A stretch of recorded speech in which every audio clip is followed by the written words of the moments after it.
So everybody tells you that slip-ups and relapses are just a normal part of recovery from food issues or an eating disorder, right? But when they happen, they can feel like everything has been ruined. It can feel like the worst thing in the world, can't it? And when I first entered recovery, I was having relapses literally every single week, and every time I would feel like I'd failed.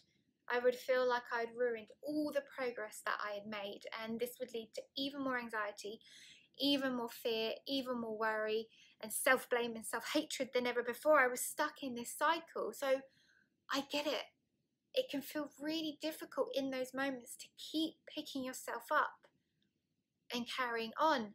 And I was stuck in this place for a very, very long time until one day I realized that I had to start changing how I moved on from these slip-ups and how I moved on from every relapse, rather than getting caught in this cycle of negativity and blame. So what I decided to do actually was to create myself a post-relapse plan. Now this was something that I could immediately turn to after I'd had a relapse. So my mind wouldn't then go off on this cycle of negativity and anxiety and self-hate. I knew exactly what I needed to do. So it cut out all that really, really negative mental chatter. And this plan is made up of 4 key steps. So the first, probably the most important and likely the hardest, is to accept responsibility for what's happened. Now, I'm not talking about blame.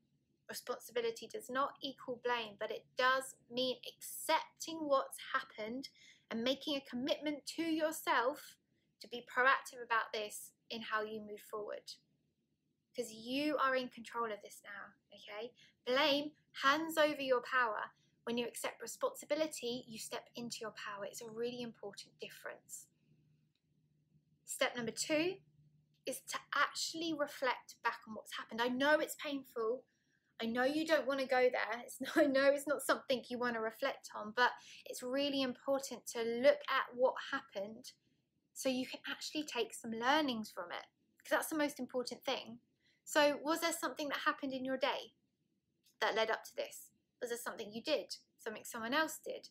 Was there something you ate or didn't eat? Was there certain patterns of thoughts or feelings that were stirring this up? Because you can actually start to pick apart this process that led to that relapse and look for where you can learn from it. Look for the opportunity. Rather than running away and getting stuck in that negative mental chatter cycle, reflect and look for the learnings.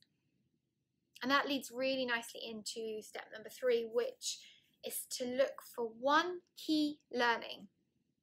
Now, I was culprit to this. I say one key learning because when I used to have a relapse, I would then go into Miss Perfectionistic, and I would look to change everything. I would change my whole eating plan.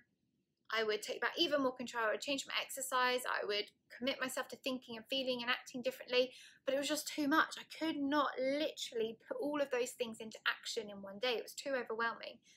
So what was the one key learning you took from that relapse? And then commit yourself wholeheartedly to that one key thing and take action on that one key thing to ensure that that part of it never happens again. One key thing, that's all you're looking for. When you can literally focus your time and your attention on that one thing, it leads to much greater action later on. Okay, so look for that one learning and take action on that. And then finally, step number 4, which again I used to find near enough impossible, is to forgive yourself. This is so important because you cannot change what's happened. That thing's in the past, right? That relapse, that mistake, that slip up, that has gone. All that matters is in the here and now. And you're human. When you're working through food issues, you are having to essentially relearn a whole new way of being. This isn't a case of just acting differently or thinking differently. You are literally retraining yourself to develop into a different person. And that retraining, you're going to make mistakes along the way. It's inevitable. But it's really important in those moments that you forgive yourself for what's happened, because what has happened is no reflection on you as a person. None at all. This is a learning. Remember, you are relearning how to be around food. And it takes time and practice and mistakes. So be that compassionate person that you already are for someone else, but apply this to yourself. And for me, this plan was crucial. It was crucial to give me that focus, that direct attention, and channeling my energy into something positive rather than getting caught up in all those negative thoughts and feelings. And this does take practice, and it takes time. And you may want to tweak some parts of that plan to make it work for you, but it is so important to actually start to think about, where do I place my focus and my time and my attention after I've had a slip up, and funnel that into something proactive.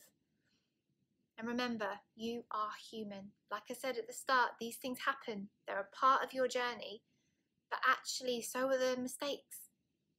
These mistakes are a part of the journey. So all of these learnings are a part of your journey, so you can actually move forward and grow into that person that you want to be.